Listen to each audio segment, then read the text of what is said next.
Kalau telinga kemasukan air, boleh nggak sih ditetesin air lagi supaya airnya keluar?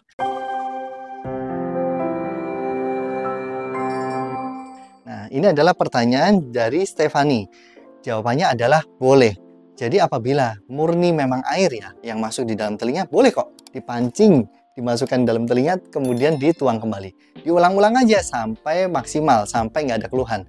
Tapi kalau misalkan telinganya udah diulang-ulang diberikan air tapi telinganya masih berdengung aja, nah itu bisa jadi karena kotoran telinga yang kedorong ke dalam, yaitu yang nempel di gendang telinga.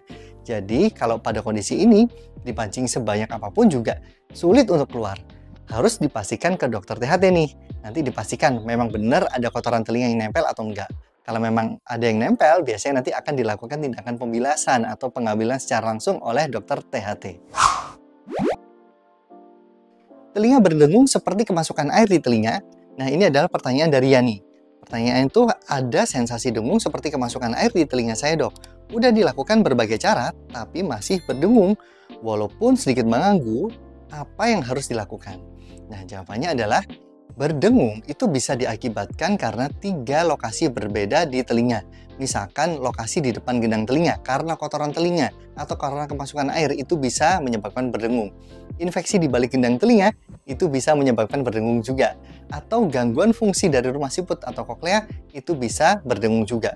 Kalau ini diakibatkan karena kemasukan air, kemudian berdengungnya nggak hilang-hilang, walaupun udah dipancing air nggak keluar-keluar dalam lebih dari 1 atau 2 hari, kemungkinan bisa dari hal yang lain. Contohnya, misalkan karena kotoran yang nempel di gendang telinga, itu bisa menyebabkan berdengung. Kondisi ini penting untuk ke dokter ya, untuk dievaluasi secara langsung. Telinga keluar cairan udah lebih dari 2 bulan, padahal udah minum antibiotik. Perlu nggak sih ke dokter lagi? Ini pertanyaan dari Fitri.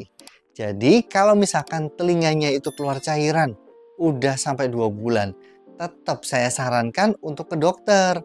Karena dokter itu akan memberikan terapi obat sesuai dengan keluhan pada saat itu.